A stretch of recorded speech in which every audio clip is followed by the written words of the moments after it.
الحمد لله رب العالمين والصلاة والسلام على سيد الأنبياء والمرسلين وعلى آله وأصحابه أجمعين ومن تبعهم بإحسان إلى يوم الدين. أما بعد، قال الله تبارك وتعالى في كلامه المجيد: وإذ قلنا للملائكة اسجدوا لآدم فسجدوا إلا إبليس أبى واستكبر وكان من الكافرين۔ اللہ کے کلام سے ایک آیت کریمہ کی میں نے آپ کے سامنے تلاوت کی ہے۔ قبل اس کے کہ اس آیت کریمہ کی روشنی میں کچھ باتیں آپ کے سامنے میں پیش کروں، اس بات کی وضاحت ضروری ہے کہ اللہ تعالیٰ نے انسانوں کو جہاں اپنی عبادت کے لیے پیدا فرمایا ہے، وہیں جنوں کو بھی اللہ نے اپنی ہی عبادت کے لیے پیدا کیا، اور ابلیس جنوں میں سے تھا۔ اللہ نے قرآن مجید میں سورہ کہف میں اس کے حوالے سے بیان فرمایا: وَإِذْ قُلْنَا لِلْمَلَائِكَةِ اسْجُدُوا لِآدَمَ فَسَجَدُوا إِلَّا إِبْلِيسَ كَانَ مِنَ الْجِنِّ۔ تو ابلیس جنوں میں سے تھا، تو جنوں کی پیدائش کا مقصد بھی اللہ کی عبادت ہے۔ عبادت یہ بھی ہے کہ بندہ رب کے احکام کو تسلیم کرے، رب کے احکام کو مانے، اس کو قبول کرے، اللہ کے احکام کا انکار نہ کرے۔ تو اللہ تعالیٰ نے ابلیس کو حکم دیا تھا فرشتوں کے ساتھ اس بات کا کہ وہ آدم کو سجدہ کریں۔ فرشتوں نے تو سجدہ کر لیا، ابلیس نے انکار کیا۔ اب یہ انکار بھی عبادت سے انکار ہے، اللہ کے حکم کی خلاف ورزی ہے۔ تو اللہ کہتے ہیں فَفَسَقَ عَنْ أَمْرِ رَبِّهِ، اس نے اپنے رب کے حکم کی خلاف ورزی کی۔ حکم کیا تھا؟ اسی آیت میں ہے: اسجدوا لآدم، آدم کا سجدہ کرو۔ فَسَجَدُوا إِلَّا إِبْلِيسَ، فرشتوں نے سجدہ کر لیا، ابلیس نے انکار کیا۔ اور انکار کے لیے بنیاد اس نے کس چیز کو بنایا تھا یہ بھی آپ تمام جانتے ہیں۔ اللہ تعالیٰ نے قرآن میں اس کو بھی نقل کیا۔ اللہ فرماتے ہیں: انا خیر من، میں اس سے بہتر ہوں، خلقتنی من نار و خلقتہ من طین، اس کو آپ نے مٹی سے پیدا کیا اور مجھے آگ سے پیدا کیا ہے۔ تو یہ جو تکبر ہے، یہ جو کبر ہے کہ خود کو بڑا سمجھنا اور کسی کو حقیر گرداننا اور اللہ کے حکم کا انکار کرنا، اللہ کا حکم ہی حق ہے نا، حق کا انکار کرنا، لوگوں کو حقیر سمجھنا، یہی تکبر ہے۔ خود کو بڑا سمجھنا، یہی تکبر ہے۔ ابلیس نے خود کو بڑا سمجھا، آدم علیہ السلام کو حقیر جانا، اللہ کے حکم کا انکار کیا۔ تکبر کی تعریف یہی ہے: الکبر بطر الحق وغمط الناس، حق کا انکار کرو، لوگوں کو حقیر سمجھو تو تکبر آ گیا۔ حق کا انکار کیا تھا؟ اللہ کے حکم کا انکار کیا۔ حقیر کس کو سمجھا؟ آدم علیہ السلام کو سمجھا، تو تکبر اس طرح کیا۔ اسی لیے اللہ کہتے ہیں ابا واستکبر، اس نے انکار بھی کیا اور تکبر بھی کیا۔ وَكَانَ مِنَ الْكَافِرِينَ، اور وہ کافروں میں سے تھا۔ بہرحال یہی بنیادی وجہ ہے کہ جس کی باعث شیطان اللہ کی رحمت سے دور ہوا اور ملعون ٹھہرا، ہمیشہ ہمیشہ کے لیے اس پر لعنت بھیجی جاتی ہے۔ اب یہاں غور کرنے سے دو باتوں کا پتہ چلتا ہے۔ پہلی بات تو یہ کہ ہمیشہ کے لیے وہ ملعون ہے، خود اللہ نے قرآن میں اس کی وضاحت کی۔ اللہ قرآن میں فرماتے ہیں: قال فاخرج منها فإنك رجيم وإن عليك اللعنة إلى يوم الدين، تو یہاں جنت سے نکل جا، یہ سورہ ہجر کی آیت ہے، اس لیے کہ تو رجیم ہے، مردود ہے، اور تجھ پر یعنی وَإِنَّ عَلَيْكَ اللَّعْنَةَ، اور تجھ پر لعنت ہے، کب تک کے لیے؟ إِلَى يَوْمِ الدِّينِ، قیامت کے دن تک کے لیے۔ اب یہاں سے غور کرنے کے بعد پہلی بات جو معلوم ہوتی وہ یہ ہے کہ دو گروہ بن گئے۔ گروہ سے مراد کیا ہے؟ اصل میں کچھ لوگ تو ایسے دنیا میں ہیں کہ جو پرستش اور عبادت شیطان کی کرتے ہیں، اور کچھ ایسے لوگ ہیں جو پرستش اور عبادت اللہ کی کرتے ہیں۔ تو عباد الرحمن، عباد الشیطان، شیطان کی بھی عبادت کرتے ہیں؟ ہاں، اللہ نے قرآن مجید میں سورہ یاسین میں اس کا تذکرہ کیا ہے۔ اللہ تعالیٰ قرآن میں فرماتے ہیں الم عاہد الیکم یا بنی آدم الا تعبدوا الشیطان انہ لکم عدو مبین۔ کیا ہم نے تم سے اس بات کا عہد نہیں لیا تھا، اس بات کو تمہارے سامنے واضح نہیں کیا تھا، اس بات کا تمہیں حکم نہیں دیا تھا کہ تم شیطان کی عبادت نہ کرنا، اس لیے کہ وہ کھلا دشمن ہے؟ تو شیطان کی عبادت کرنے والے پیدائش کے اعتبار سے، وجود میں آنے کے اعتبار سے وہ اللہ تعالیٰ کے بندے ضرور ہیں، لیکن وصف صفت کے اعتبار سے جو عبادت اللہ کو چھوڑ کر غیر اللہ کی کرتے ہیں، شیطان کی کرتے ہیں، وہ عباد الشیطان، حزب الشیطان۔ اور جو اللہ تعالیٰ کی عبادت کرتے ہیں وہ عباد الرحمن ہے۔ تو کچھ اللہ کے بندے اور کچھ ایسے ہیں جو شیطان کی بندگی کرنے والے ہیں۔ ٹھیک ہے، شیطان نے اللہ کی رحمت سے دوری کے بعد جب وہ ملعون ٹھہرا اور جب رجیم ہوا تو اس نے اللہ تعالیٰ سے دعا کی۔ یہ سمجھنے والی بات ہے، بہت اہم۔ کیا دعا کی اس نے؟ ربی فانظرنی الی یوم یبعثون قال فانک من المنظرین الی یوم الوقت المعلوم۔ یہ بھی سورہ ہجر کی آیت ہے۔ اس میں اس نے اللہ تعالیٰ سے مہلت مانگی کہ پروردگارہ مجھے اس دن تک کے لیے مہلت دی جائے جس دن سارے لوگ اٹھائے جائیں گے، قبروں سے سب کو زندہ کیا جائے گا، اٹھایا جائے گا، اس دن تک کے لیے یعنی قیامت تک کے لیے مجھے مہلت دی جائے۔ اب اللہ نے جواب میں فرمایا قال فإنک من المنظرین، ہاں تو ان لوگوں میں سے ہے جنہیں مہلت دی گئی۔ ظاہری بات اللہ نے قیامت تک کے لیے اس کو مہلت دی اور اس کی دعا کو قبول کیا ہے۔ اب اس کی دعا کو جو اللہ تعالیٰ نے قبول کیا اور قیامت تک کے لیے جو اللہ نے اس کو مہلت عطا کی، وہ مقصد کیا ہے؟ مہلت مانگنے کا مقصد کیا ہے؟ اللہ تعالیٰ سے اتنے وقت کے مطالبے کا مقصد کیا ہے؟ خود قرآن میں اس نے سورہ ہجر ہی میں اس کو واضح کیا ہے۔ کیا کہا اس نے؟ قال ربی بما اغویتنی لأزینن لهم فی الارض ولأغوینہم اجمعین الا عبادک منہم المخلصین۔ میرے پروردگار، آپ نے مجھے گمراہ کیا ہے، بما اغویتنی، اب میں کیا کروں گا؟ لأزینن لهم فی الارض، زمین میں جا کر کے گناہوں کو ان کے لیے خوبصورت بنا کر کے ان کے سامنے پیش کروں گا۔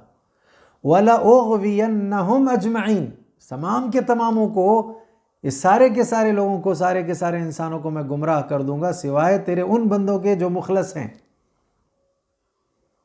اب آپ یہ سوچئے، بے خوفی کے ساتھ، بغیر کسی ڈر کے، اور اپنا جو اس کا انجام آخرت میں ہونے والا ہے اس پر نظر جمائے بغیر، اس پر نظر رکھے بغیر اللہ سے کہتا ہے کہ زمین میں جا کر گناہوں کو خوبصورت بناؤں گا اور سارے کے سارے انسانوں کو میں گمراہ کر دوں گا۔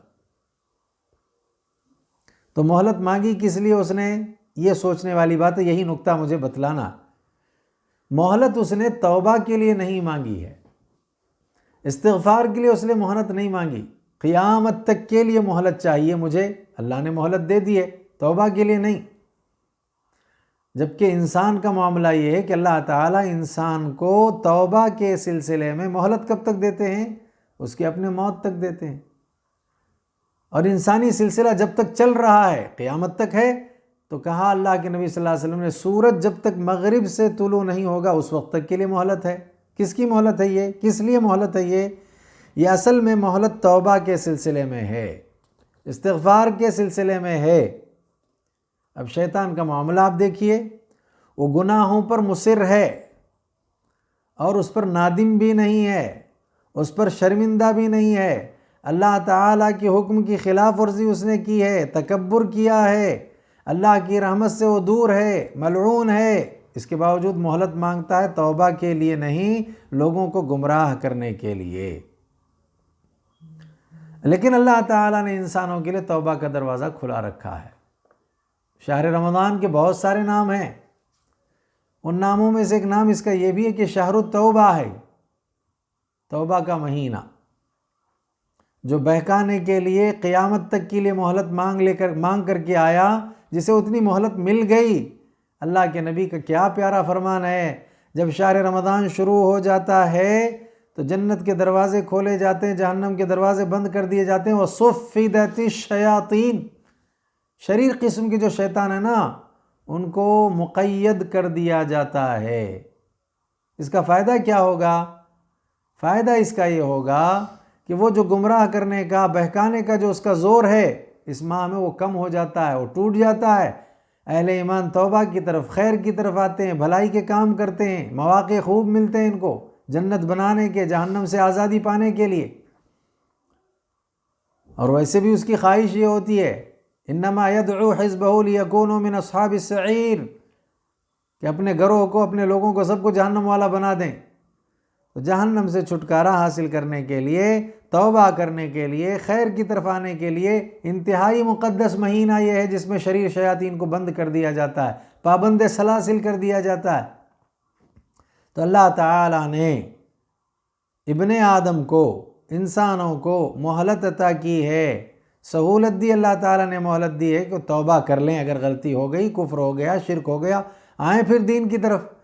اگر دین میں رہتے ہوئے خطائیں ہو گئی، غلطیاں ہو گئی، کبائر کا ارتکاب ہو گیا، توبہ کر لیں۔ اللہ تعالیٰ توبہ کو قبول کرنے والے ہیں۔ اللہ تعالیٰ نے مہلت دیتے ہوئے فرمایا قرآن مجید میں والذین اذا فعلوا فاحشة او ظلموا انفسهم ذکروا اللہ فاستغفروا لذنوبهم ومن يغفر الذنوب الا اللہ ولم يصروا على ما فعلوا وهم يعلمون، جن لوگوں نے بھی فحش کام کیا، اپنے جانوں پر ظلم کیا ہے، وہ اللہ کو یاد کریں اور استغفار کریں اپنے گناہوں کو لے کر کے۔ اللہ کے علاوہ کوئی گناہوں کو معاف کرنے والا نہیں، بس فرق یہ ہے گناہ ہو گیا چھوڑ دے اس کو آدمی ہمیشہ کے لیے۔ وَلَمْ يُصِرُّوا عَلَى مَا فَعَلُوا، جو گناہ کیا اس پر اصرار نہیں ہونا چاہیے۔ علم کے آ جانے کے بعد، معلومات کے آ جانے کے بعد، صحیح علم کے حاصل ہو جانے کے بعد آدمی گناہ کو ہمیشہ کے لیے چھوڑ دے، اس گناہوں پر مصر نہ رہے۔ اللہ نے مہلت دی ہے ابلیس کو تو گمراہ کرنے کے لیے قیامت تک کے لیے، اور انسانوں کو موت تک، سورج کے مغرب سے طلوع ہونے تک کے لیے۔ کیوں؟ ظلم ہو گیا، زیادتی ہو گئی، گناہ ہو گیا، توبہ کریں۔ اللہ قرآن میں فرماتے ہیں قُلْ يَا عِبَادِيَ الَّذِينَ أَسْرَفُوا عَلَىٰ أَنفُسِهِمْ لَا تَقْنَطُوا مِن رَحْمَةِ اللَّهِ إِنَّ اللَّهَ يَغْفِرُ الذُّنُوبَ جَمِيعًا إِنَّهُ هُوَ الْغَفُورُ الرَّحِيمُ۔ اے نبی آپ میرے بندوں سے کہیں اللہ کی رحمت سے وہ مایوس نہ ہوں۔ لا تقنطوا من رحمت اللہ ان اللہ یغفر الذنوب جمیعا، سارے کے سارے گناہوں کو اللہ معاف کرنے والے ہیں۔ شرک ہے تب بھی، کفر ہے تب بھی، اس کے علاوہ بڑے بڑے گناہ ہیں تب بھی، زنا ہے تب بھی، شراب پی لیا تب بھی، سارے گناہوں کو اللہ تعالیٰ معاف کرنے والے ہیں۔ اللہ ہی غفور الرحیم ہے۔ اس سلسلے میں بڑی بہترین خوشخبری ایک روایت میں اللہ کے نبی صلی اللہ علیہ وسلم نے دی ہے۔ راوی حضرت ابو سعید رضی اللہ تعالی عنہ ہیں، وہ اللہ کے نبی سے روایت کرتے ہوئے کہتے ہیں کہ اللہ کے نبی صلی اللہ علیہ وسلم نے فرمایا ان الشیطان قال، شیطان یہ کہتا ہے کہ پروردگار آپ کے عزت کی قسم، جب تک ایمان والے یا جب تک انسانوں کے جسموں میں ان کی روح باقی رہے گی میں انہیں برابر جو ہے تیرے بندوں کو ایسے میں گمراہ کرتا رہوں گا۔ اب جواب میں اللہ کیا فرماتے ہیں؟ میری عزت کی، میرے جلال کی قسم، جب وہ مجھ سے مغفرت چاہیں گے، مجھ سے معافی چاہیں گے، میں برابر ان کو معاف کرتا رہوں گا۔ مسند احمد میں روایت ہے، اور اسی طرح سے حاکم نے اپنی مستدرک میں بھی اس کو ذکر کیا ہے، اور شیخ البانی رحمہ اللہ نے اس حدیث کو حسن قرار دیا۔ تو یہ حسن درجے کی روایت ہے، جس میں ایک طرف سے شیطان اپنا زور لگاتا ہے، کہتا ہے جب تک ان کے جسموں میں روح رہے گی میں ان کو بہکاتا رہوں گا، تیرے بندوں کو میں ورغلاتا رہوں گا، اور اللہ کہتے ہیں جب تک میرے بندے مجھ سے استغفار کرتے رہیں گے میں معاف کرتا رہوں گا، یہ میری عزت کی، میرے جلال کی قسم ہے۔ تو پھر آدمی کو کیا کرنا چاہیے؟ شیطان کا فرما بردار، شیطان کی عبادت کرنے والا نہیں بننا ہے، وگرنہ وہ چیز اس کو جہنم کا مستحق کر دے گی۔ اور ہمیشہ اس بات کو یاد رکھنا ہے کہ وہ اہل ایمان میں سے ہو جائے، عباد الرحمن میں سے ہو جائے تو یہ چیز اس کو اللہ کے نبی کے ساتھ جنت میں داخلے کا سبب بنائے گی، لہذا اس کی وجہ سے وہ، اس سبب سے وہ جنت میں داخل ہوگا اللہ کے نبی صلی اللہ علیہ وسلم کے ساتھ۔ تو معلوم یہ ہوا کہ شیطان بہکانے کے سلسلے میں مہلت لے کر کے آیا ہے، اس کو بھی مہلت ملی، ہم کو بھی مہلت ملی، ہم توبہ کریں، گناہوں کو ختم کریں، اور جو کچھ شیطان نے بہکا کر کے ہم سے غلطیاں کروائی ہے اللہ سے اس کی معافی جو ہے تلافی اللہ تعالیٰ سے اس سے معافی کا مطالبہ کریں، اللہ تعالیٰ معاف کرنے والا، اور معافی کو اللہ بہت پسند کرتے ہیں۔ یہی وجہ ہے کہ اس ماہ کا آخری عشرہ آ جاتا ہے تو وہاں ہم جو قدر کی راتوں میں دعا کرتے ہیں وہی اللہم انک عفو تحب العفو فاعف عنا فاعف عنی۔ دوسری بات جو آج کے اس درس میں بتلا رہا ہوں وہ یہ کہ شیطان اور اس کی چالیں، اس کی تدبیریں بہت کمزور ہیں، گرچہ وہ قیامت تک کے لیے مہلت مانگ کر کے آیا ہے، اس کی تدبیریں بہت کمزور ہیں۔ بعض لوگ یہ سمجھتے ہیں کہ ہمارے اندر یہ صلاحیت نہیں، ہمارے پاس یہ قدرت نہیں کہ ہم شیطان کا مقابلہ کر سکیں۔ بہت سارے لوگ ڈرتے ہیں، نام شیطان کا سن کر ڈرتے ہیں، اندھیروں میں جاتے ہوئے خوف کھاتے ہیں۔ اگر اس کی کمزوری کا اندازہ ہو جائے کہ کتنا وہ کمزور ہے تو کبھی ڈریں گے نہیں، کبھی خائف نہیں رہیں گے، بہت کمزور ہے وہ۔ اللہ تعالیٰ نے قرآن مجید میں اس بات کو اس طرح سے واضح فرمایا کہ اگر لوگ کتاب کو مضبوطی سے پکڑ لیں، سنت کو مضبوطی سے پکڑ لیں، دین پر قائم رہنے لگیں، تو پھر شیطان انتہائی ایسے لوگوں کے سامنے کمزور ہوتا ہے، اس کی قوت چلتی نہیں۔ اللہ فرماتے ہیں ان عبادی لیس لک علیہم سلطان، میرے جو بھی بندے ہیں ان پر تیرا زور نہیں چلنے والا ہے۔ تو اس اعتبار سے اللہ کے بندے بن کر کے رہنے میں فائدہ یہ ہے کہ شیطان کا زور نہیں چلے گا، وہ انتہائی کمزور ہوگا۔ یہ اللہ کا فرمان ہے۔ اللہ نے ایک جگہ سورہ اسراء کی، یہ تو سورہ اسراء کی آیت تھی، اس کے علاوہ اللہ تعالیٰ نے سورہ ہجر ہی میں فرمایا ان عبادی لیس لک علیہم سلطان الا من اتبعک من الغاوین، وہ لوگ جو تیرے بہکاوے میں آ جائیں ان پر تو زور تیرا چل سکتا ہے، میرے جو بندے ہیں میرے بندوں پر تیرا زور نہیں چلنے والا ہے۔ اسی لیے ایک اور جگہ اللہ تعالیٰ سورہ سبا میں فرماتے ہیں وَمَا كَانَ لَهُ عَلَيْهِم مِّن سُلْطَانٍ إِلَّا لِنَعْلَمَ مَن يُؤْمِنُ بِالْآخِرَةِ مِمَّنْ هُوَ مِنْهَا فِي شَكٍّ۔ تو شیطان کا زور نہیں چلتا ایسے لوگوں پر، اور شیطان بھی اس بات کو خوب اچھی طرح سے جانتا ہے۔ دیکھیے ایک تو اللہ کا فرمان ہے کہ شیطان کمزور ہے، تم میرے بندے بن جاؤ، تم میرے بندے بنو، میری عبادت کرنے والے بن جاؤ، تو پھر شیطان کا زور تم پر نہیں چلے گا۔ تو یہ اللہ کا فرمان ہے۔ تین جگہ کی آیتیں ہم نے پیش کی، سورۃ الاسراء کی، سورہ ہجر کی اور سورہ سبا کی۔ اب خود شیطان کو یہ بات معلوم ہے کہ میں اللہ کے جو بندے ہیں ان کے مقابلے میں کمزور ہوں، طاقتور نہیں، میرا زور نہیں چلتا، میں قوت والا نہیں کہ وہ ایمان والے بھی رہیں اور ایمان کو مضبوطی سے پکڑے رہیں، اللہ کی عبادت کرتے رہیں، پھر بھی میرا غلبہ ان پر ہو، ایسا نہیں ہو سکتا۔ خود شیطان کا کہنا دیکھیے کیا ہے، قرآن میں اللہ نے اس کو نقل کیا ہے، اور قرآن مجید میں سورہ ہجر ہی میں آیت ہے۔ سورہ ہجر پڑھیں، بہت اچھی صورت ہے۔ ساری صورتیں جو عمدہ، بالکل سارے کلام اللہ کا بڑا عمدہ ہے، لیکن اس میں اس تذکرے کے اعتبار سے ہم نے کہا بہت خوبصورت صورت ہے، اس کی تلاوت کیجیے۔ اللہ کیا فرماتے ہیں، شیطان خود جانتا ہے کہ اللہ کے بندوں پر میرا زور نہیں چلتا، میں ان کے مقابلے میں کمزور ہوں۔ اللہ فرماتے ہیں قال ربی بما اغویتنی لأزینن لهم فی الارض ولأغوینہم اجمعین الا عبادک منہم المخلصین۔ کہا اس نے میرے پروردگار آپ نے مجھے گمراہ کر دیا، میں زمین میں جا کر کے ان کے لیے گناہوں کو مزین کر کے ان کے سامنے پیش کروں گا، تمام کے تمام کو میں گمراہ کروں گا، لیکن اب کہتا دیکھیے کیا ہے، سوائے تیرے بندوں کے جو مخلص ہیں، جن کو چن لیا گیا ہے، جنہوں نے اخلاص اپنے اعمال میں پیدا کر لیا، پھر وہ مخلص ہو گئے، ایسے جتنے تیرے بندے ہیں ان پر میرا زور نہیں چلے گا، میں ان پر غلبہ نہیں پا سکوں گا، ان کو چھوڑ کر سب کو میں گمراہ کر لے جاؤں گا۔ تو اب یہ شیطان کا خود کا کہنا ہے۔ اب ہمارے لیے کتنا ضروری ہے کہ ہم نام ایمان کا لیں، دعویٰ ایمان کا کریں، اور عملی زندگی ہماری ایمان والی نہ ہو تو شیطان کا زور چلے گا۔ عملی زندگی بھی اگر ہماری ایسی رہے گی تو شیطان کا غلبہ نہیں ہوگا، وہ کمزور ہوگا۔ بلکہ عجیب بات دیکھیے، خود شیطان نے ایک جگہ اور بیان کیا ہے سورہ ابراہیم میں، وہ کہتا ہے کیا، آخرت میں جب لوگ فیصلے کے بعد آگ والے آگ میں جائیں گے اور جنت والے جنت میں جائیں گے، تب شیطان کہے گا، کیا کہے گا، وَمَا كَانَ لِيَ عَلَيْكُم مِّن سُلْطَان۔ کیا پیارا ٹکڑا ہے، وَمَا كَانَ لِيَ عَلَيْكُم مِّن سُلْطَان إِلَّا أَن دَعَوْتُكُمْ فَاسْتَجَبْتُمْ لِي۔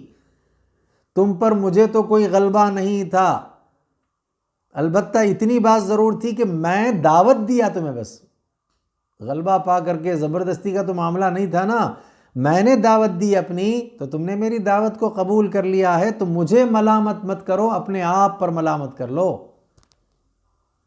تو معلوم یہ ہوتا ہے کہ وہ کہتا ہے کہ مجھے غلبہ تم پر نہیں تھا، وہاں کہے گا آگ میں، جہنم میں کہے گا، تم پر مجھے کسی قسم کا غلبہ حاصل نہیں تھا، بس میری دعوت تھی، میری دعوت کو تم نے قبول کر لیا ہے، جس کے نتیجے میں تم گمراہ ہو گئے۔ اب ملامت مجھے کرنے کے بجائے اپنے آپ پر ملامت کر لو۔ اسی لیے اللہ تعالیٰ قرآن مجید میں بیان فرماتے ہیں کہ شیطان کتنا کمزور ہے اور اس کے قید، اس کے سازشیں کتنی کمزور ہیں۔ اس کے بارے میں اللہ فرماتے ہیں فَقَاتِلُوا أَوْلِيَاءَ الشَّيْطَانِ، شیطان کے جتنے ولی ہیں ان تماموں سے مقابلہ کرو۔ کیوں؟ إِنَّ كَيْدَ الشَّيْطَانِ كَانَ ضَعِيفًا، شیطان کے جتنے بھی مکر ہیں، جتنی بھی چالیں ہیں، وہ تمام کے تمام چالیں شیطان کی کمزور ہیں، قوی نہیں ہیں، طاقتور نہیں ہیں۔ بہرحال معلوم یہ ہوا کہ اہل ایمان کے مقابلے میں شیطان کمزور ہے، تو پھر طاقتور کن کے لیے ہے؟ یہ سمجھنے والی بات ہے۔ اگر شیطان کمزور ہے تو پھر طاقتور کن کے لیے ہے؟ اہل ایمان کے علاوہ جو بے ایمان ہیں، جو غیر ایمان والے ہیں، ان کے لیے طاقتور ہے۔ ہاں، اس کا زور ان پر چلتا ہے، اس کی طاقت وہاں کام آتی ہے جو اس کی ماننے والے ہیں، جو اس کی فرما برداری کرنے والے ہیں، جو اس کے طرز کو اپنانے والے ہیں، ان کے لیے بہت طاقتور ہے، بہت قوی ہے۔ دیکھیں اللہ نے قرآن مجید میں 2 مقامات پر 2 آیتوں میں اس کا تذکرہ کیا، ایک سورۃ النحل میں اور دوسرے سورہ مریم میں۔ اللہ فرماتے ہیں انما سلطانہ علی الذین یتولونہ والذین ہم بہ مشرکون، ہاں اس کا زور تو ان لوگوں پر چلتا ہے جن لوگوں نے اس کو اپنا ولی اور دوست بنا لیا ہے۔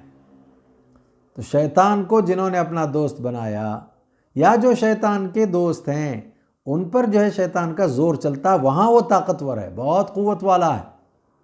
اور کیا کرتا ہے وہ اپنا زور چلانے کے لیے؟ یہ سورہ مریم کی آیت تو یاد رکھنا چاہیے۔ اللہ فرماتے ہیں الم تر انا ارسلنا الشیاطین علی الکافرین تعزهم عزا، کیا آپ نے نہیں دیکھا ہم نے بھیجا ہے شیطانوں کو کافروں پر؟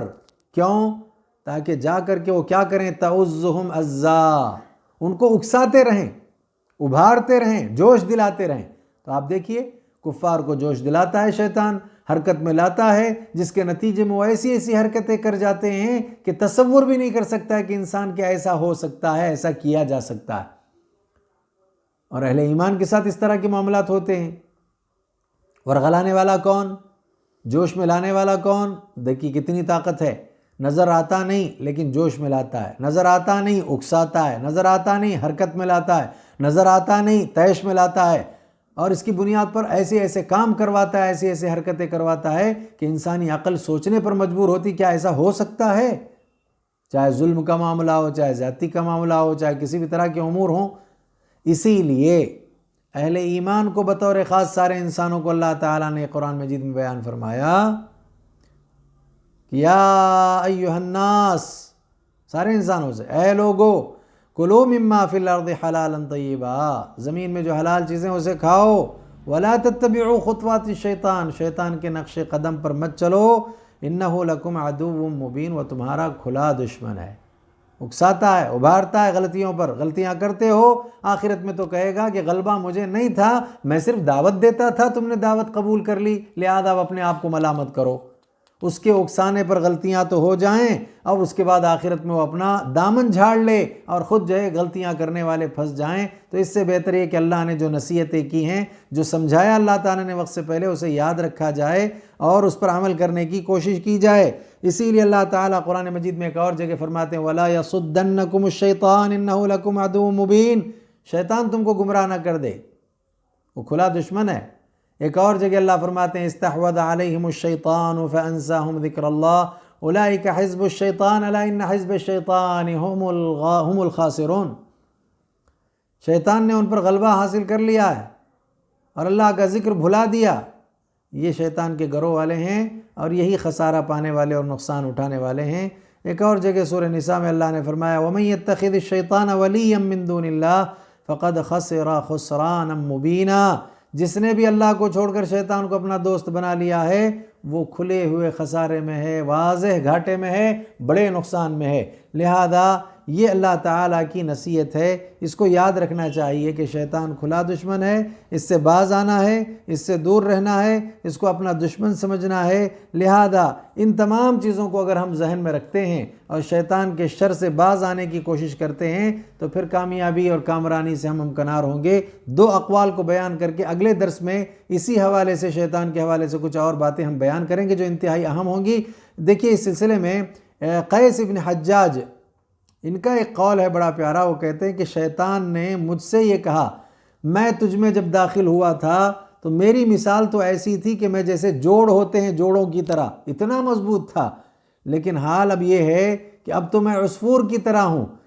کیوں؟ جب یہ جو ہے یہ معاملہ جب اس نے بیان کیا شیطان نے قیس ابن حجاج سے، تو قیس ابن حجاج کہتے ہیں کیوں ایسا کیوں ہوا کہ تو میرے نزدیک تو جوڑ جیسی مضبوط چیز تھا، یا میرے اپنے وجود میں جوڑ جیسے مضبوط ہوتے ہیں اتنی مضبوطی کے ساتھ تھا، لیکن اب تیرا معاملہ تو ایسے جیسے ایک پرندہ اڑنے والا ہوتا ہے اس طرح سے اڑنے والا ہو گیا ہے، کیا ایسا جو ہے معاملہ ہوا کہ جس کی وجہ سے تیرا یہ نظریہ ہے؟ تو جواب میں اس نے کہا کہ تم نے اللہ کی کتاب کے ذریعے مجھے پگھلا دیا ہے، مجھے کمزور کر دیا ہے، لہذا اب کمزوری میں میرا زور نہیں چلتا، اڑنا ہی تمہیں چھوڑ کر کے تم سے نکل جانا ہی زیادہ بہتر ہے۔ اسی طرح سے عبدالعزیز ابن رفیع یہ کہتے ہیں، ان کا یہ بڑا پیارا قول ہے کہ اللہ کی نصیحت کو سن کر کے ایک آدمی دین پر رہتا ہے، شیطان کو کمزور کرتا ہے، قوی ہونے نہیں دیتا ہے، تو پھر موت آ جاتی ہے تو مومن کی روح کو جب فرشتے لے کر کے آسمان پر جاتے ہیں تو وہاں پر فرشتے جو آسمانوں میں موجود ہیں اس روح کو دیکھ کر کہتے ہیں سبحان الذی نجا ھذا العبد من الشیطان، پاک ہے اللہ کی وہ ذات جس نے اس بندے کو شیطان سے بچا لیا ہے، شیطان سے محفوظ رکھا ہے۔ لہذا ہمیں نجات حاصل کرنے کے لیے شیطان کے شر سے بچنا چاہیے اور ہمیشہ کے لیے دعائیں کرتے رہنا چاہیے کہ اللہ تعالی ہمیں شیطان کے شر سے محفوظ رکھے اور اللہ تعالی ہمیں آخرت میں کامیابی عطا کرے، اور اللہ تعالیٰ درست راستہ جو موجود ہے اسی پر ہمیں جمائے رکھے اور اسی پر ہمیں زندگی کے آخری سانسوں تک چلتے رہنے کی اللہ توفیق عطا کرے، اور جب آخری سانسوں کا وقت ہو تو اس موقع پر ہماری زبانوں پر اللہ کلمہ توحید جاری کرے، اور اس وقت کی جو سختیاں ہیں، موت کے بعد کی جو پریشانیاں، قیامت کے دن کی جو ہولناکی کی، اللہ اس سے ہم کو نجات عطا کرے۔ ہمیں اس کا خاص اہتمام کرنا چاہیے، دعائیں کرنی چاہیے، التزام کرنا چاہیے۔ اللہ تعالیٰ جو کچھ ہم نے مانگا ہے اپنے لیے، اخوان کے لیے، اللہ ساری چیزوں کو ہمیں عطا فرمائیو، اور ہم تماموں کو ہمیشہ خیر پر جمع رکھیو، اور شر سے ہمیشہ کے لیے اجتناب کے اللہ ہمیں توفیق عطا فرما۔ رب العالمین ہمارے لیے خیر کے فیصلے فرما، ہمیں دنیا آخرت میں کامیابی عطا فرما۔ ربنا تقبل منا انک انت السمیع العلیم وتب علینا انک انت التواب الرحیم۔ سبحان ربک رب العزة عما یصفون وسلام علی المرسلین والحمد للہ رب العالمین۔